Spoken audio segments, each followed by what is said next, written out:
नमस्कार मित्रांनो, जॉब आपल्या चॅनलवरती आपलं स्वागत आहे. आज आपण चालू घडामोडीबद्दल जाणून आहोत, करंट अफेअर्स याबद्दल जाणून घेणार आहोत. 2024 मधल्या विशेष घटना आहेत. बघूया कुठल्या घटना असणार आहेत, त्या परीक्षेसाठी उपयुक्त असू शकतात.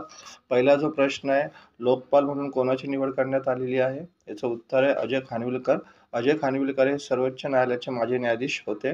दुसरा जो प्रश्न आहे, बीबीसीचे अध्यक्ष म्हणून कोणाची नियुक्ती करण्यात आलेली आहे? याचा आन्सर आहे डॉक्टर समीर शाह.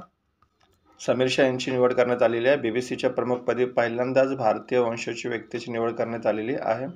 तिसरा जो प्रश्न असणार आहे, हेनली पासपोर्ट इंडेक्स 2024 मध्ये भारताचा क्रमांक कितवा आहे? तर 62वा असणार आहे. त्याच्यानंतर मिस वर्ल्ड 2024 ची स्पर्धा कोणत्या देशात होत आहे? तर उत्तर आहे भारत.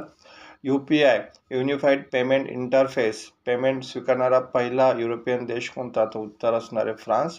भारतात सर्वाधिक रामसर स्थळे असलेल्या 2 राज्य कोणते? पहिलं आहे तामिळनाडू, दुसरं आहे उत्तर प्रदेश. तामिळनाडूमध्ये 16 ठिकाणं आहे रामसरची आणि उत्तर प्रदेशमध्ये 10.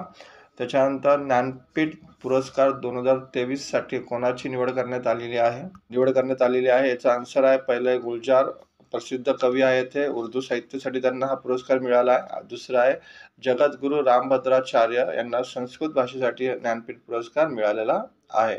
त्याच्यानंतर जगातील पहिला लाकडी उपग्रह प्रक्षेपणासाठी निर्माण करणारा देश कोणता? तर जपान आहे. नासा सोबत त्यांचं काम चालू आहे. 9वा जो प्रश्न आहे, कोणत्या बँकेने वर्ल्ड बेस्ट टेक्नॉलॉजी बँक पुरस्कार जिंकला? तर यांचं उत्तर आहे साऊथ इंडियन बँकेने बेस्ट टेक्नॉलॉजी पुरस्कार त्यांना मिळालेला आहे.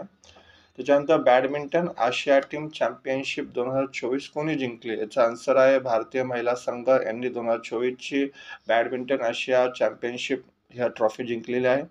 कसोटी क्रिकेटमध्ये 500 विकेट घेणारा नुकताच दुसरा भारतीय कोण ठरलेला आहे? याचं उत्तर आहे आर अश्विन. त्यांनी आताच इंग्लंड विरुद्ध आपले 500 विकेट पूर्ण केलेले आहे.